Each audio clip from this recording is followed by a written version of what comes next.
નમસ્કાર સાહેબ, આપણે જે જ્ઞાન સાહિત્યની અંદર અત્યારે સ્કૂલ સિલેક્શન કરી છે, તો હવે અગ્રિમતા મતલબ કે સંતોષકારક પ્રમાણપત્ર રજૂ કરી છે જૂની સ્કૂલનું, જે સ્કૂલમાં નોકરી કરતા હોઈએ, તો એમાં કંઈક મેરિટને લેવા દેવા ખરું?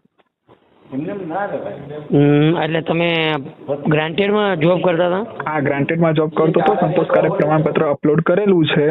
હવે મારા માર્ક્સ થોડા ઓછા છે, બરાબર, મેરિટમાં આવવાની શક્યતા ઓછી છે, પણ અગ્રિમતા મળે એ પ્રમાણે મારે મેરિટમાં કંઈ લેવા દેવા ખરી?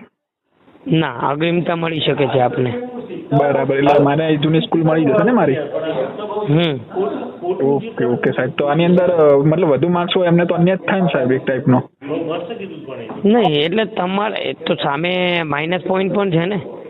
સમજો કે જેને કોકને કદાચ ચેન્જ કરવી છે સ્કૂલ, બરાબર છે, એ અગ્રિમતાનો લાભ જ નહીં લે. એ વાત છે, પણ અને સ્કૂલમાં જેને આ જગ્યા જ્યાં રહે છે સ્કૂલમાં, એ સ્કૂલમાં એને જવું છે તો જ અગ્રિમતાનો લાભ લે છે ને. એવા કેન્ડિડેટ ઘણા ઓછા હશે. એવા ઘણા ઓછા નહીં હોય સાહેબ, એવા ઘણા વધારે હશે. 90% એવા હશે કે જે એની સ્કૂલ પકડી રાખવા માંગશે, કારણ કે એમને એ સ્કૂલ સેટ થઈ ગઈ હશે, બરાબર. અને નવી સ્કૂલમાં તો એટલે એનો પાછળનું બીજું રીઝન કહું, કારણ કે ઘણા લોકો દૂર પોતાના એરિયાથી દૂર નોકરી કરેલી છે, એ લોકો ના જ લે ને, એમ સમજો. એ લોકો કદાચ એનું મેરિટ સારું હોય ને, જો આમાં ચાન્સ એટલે જ આપેલો છે કે ઓલરેડી તમે જ્ઞાન સહાયક તરીકે ત્યાં જોબ કરેલી છે, એટલે તમને ચાન્સ આપે છે પહેલો, એમ બરાબર છે. માર્ક્સ ઓછા હોય તો પછી એમને ચાન્સ મળી જાય ને એમની જગ્યાઓ ભરાઈ જાય, મતલબ કે સ્કૂલો ભરાઈ જાય, જગ્યા એકદમ ઓલરેડી ઓછી છે, બરાબર. અને આવી રીતના અગ્રિમતા આપશો તો બધી જગ્યાઓ ભરાઈ જશે, તો નવા કેન્ડિડેટને તો ચાન્સ જ નથી મળવાનો ને, જે છૂટા થયેલા છે જિલ્લા પંચાયતની સ્કૂલમાંથી અથવા તો જે નજીકની સ્કૂલમાં આવવા માંગે છે, દૂર નોકરી કરેલી છે, એમને તો ચાન્સ જ નથી મળવાનો, કારણ કે અગ્રિમતા નિયમ તો તમે ને હું આપણે તો નથી બનાવતા, સમજો, બરાબર છે. જે શિક્ષણ વિભાગ દ્વારા જે નિયમ બનાવવામાં આવ્યો છે કે જે પણ છે, બરાબર છે, આપણે એને ફોલો કરવાનું રહે છે, એમ સમજી ગયા તમે? હા, હું સમજી ગયો. તમારી વાત સાચી છે, પણ એમને કોઈક વિચાર હશે. મારું એમ કેવું છે, 90 માર્ક્સ વાળો, મારો વાત સાંભળો સાહેબ, 90 માર્ક્સ વાળો પ્રમાણપત્ર રજૂ કરીને સ્કૂલ એ લઈ લે છે, બરાબર. કદાચ નજીક મળેલી હોય પહેલા તો નજીક ને નજીક જ મળી જશે, મતલબ જૂની સ્કૂલ મળી જશે. અને હવે ધારો કે 120 વાળો માર્ક્સ, 120 માર્ક્સ વાળો કેન્ડિડેટ છે, બરાબર, તો એને તો હવે સાહેબ ચાન્સ જ નહીં મળે, એને સ્કૂલ જ નહીં મળે, કારણ કે ઓલરેડી બધી જગ્યાઓ ભરાઈ ગઈ હશે અગ્રિમતાના ધોરણે. તમે વિચારો છો ને કે એવું છે કે બધા જ એવા છે, એમ એવું પણ નથી.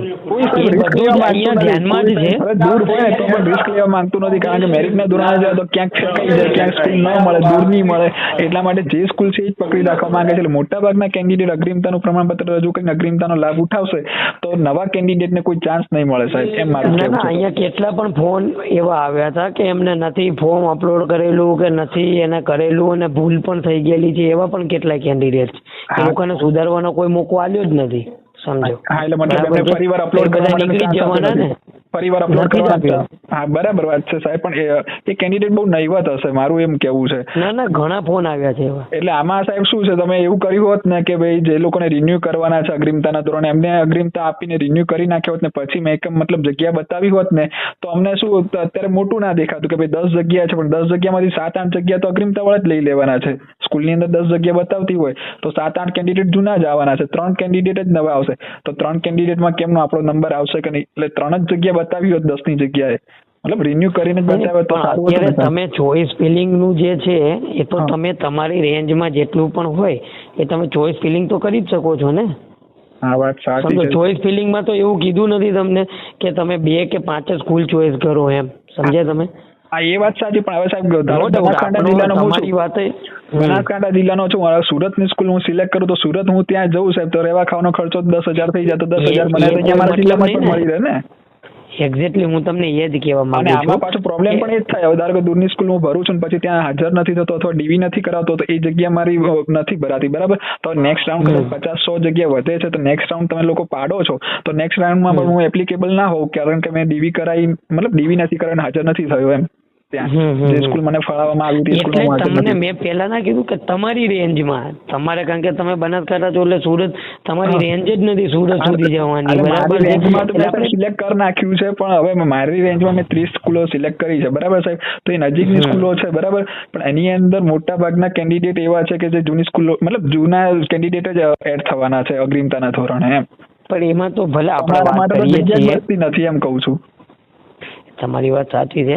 એના માટેનો સમય પણ ઘણો જતો રહ્યો છે અને પ્લસ એના માટે તમે કે હું આપણે વાત કરીએ છીએ પણ આપણે કઈ નથી કરી શકવાના, સમજો. પણ એમની એક રીતે એમ પારદર્શિકતા રીતે મેરિટના ધોરણે જ એડ કરવા જોઈએ. આ રીતના અગ્રિમતા આપો છો તો અગ્રિમતા વાળા ભરાઈ જશે અને નવા કેન્ડિડેટ લટકી જશે સાહેબ, એવું થશે ને. પણ હવે એ તો શિક્ષણ વિભાગ દ્વારા જે નક્કી કરવામાં આવ્યું છે એ મુજબ જ રહેશે ને, એમ સમજો.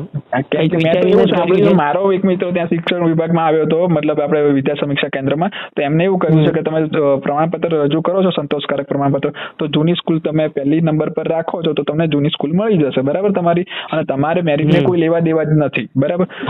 એવું જ છે. એટલે પ્રમાણપત્ર રજૂ કરી નાખ્યું એટલે એમને તો મેરિટ થી કઈ લેવા દેવા જ નથી, એવું થઈ ગયું. લેવા દેવા જ નથી, સાચી વાત છે. હા સાચી વાત છે. તો પણ સાહેબ એવું તો ના હોવું જોઈએ ને, કેમ કે હવે એમને પ્રમાણપત્ર રજૂ કરવાને બદલે તમે ડાયરેક્ટ મેરિટ થી જ અળગા કરી નાખો છો.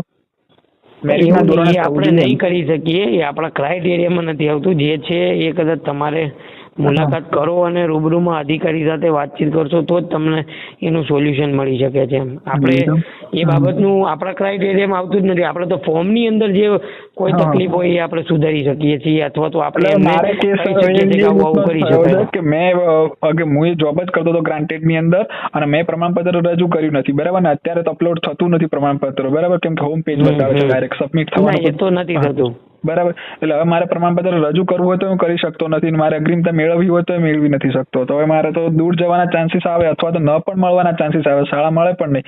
કારણ કે બધી સ્કૂલમાં મેં જોયું તો 600 જેટલી જગ્યાઓ છે અને ગણિત વિજ્ઞાનની અંદર અમારા વિષયની અંદર તો 6000 ને 100 એટલે 6137 ફોર્મ ભરાણા છે ખાલી ગણિત વિજ્ઞાનમાં. તો 600 જગ્યા સામે 6000 ફોર્મ ભરાણા છે અને મારો 1100મો નંબર છે, તો મારો તો ક્યાંથી ચાન્સ બનશે સાહેબ, એમ થાય છે. તમારી વાત સાચી છે, પણ હવે એમાં આપણે નહીં કંઈ કરી શકીએ. એવું હોય તમે રૂબરૂ મુલાકાત કરી લ્યો તમારે હજી આ બાબતે, હજી કારણ કે 31 તારીખ સુધી આપણે આવતીકાલ સુધી ફોર્મનું ચાલે છે, બરાબર છે. બરાબર.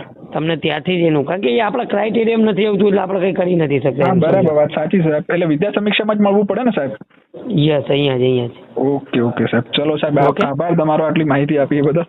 પણ કંઈક રજૂઆત થાય એવી હોય તો કરજો સાહેબ. શું પારદર્શિકતાથી બધાને મેરિટના ધોરણે કરો તો સારું, કેમ કે 120 વાળો લટકી જાય, 90 વાળો લાગી જાય, એ તો અન્યાય જ કહેવાય સાહેબ, એક ટાઈપનો એમ વાત છે.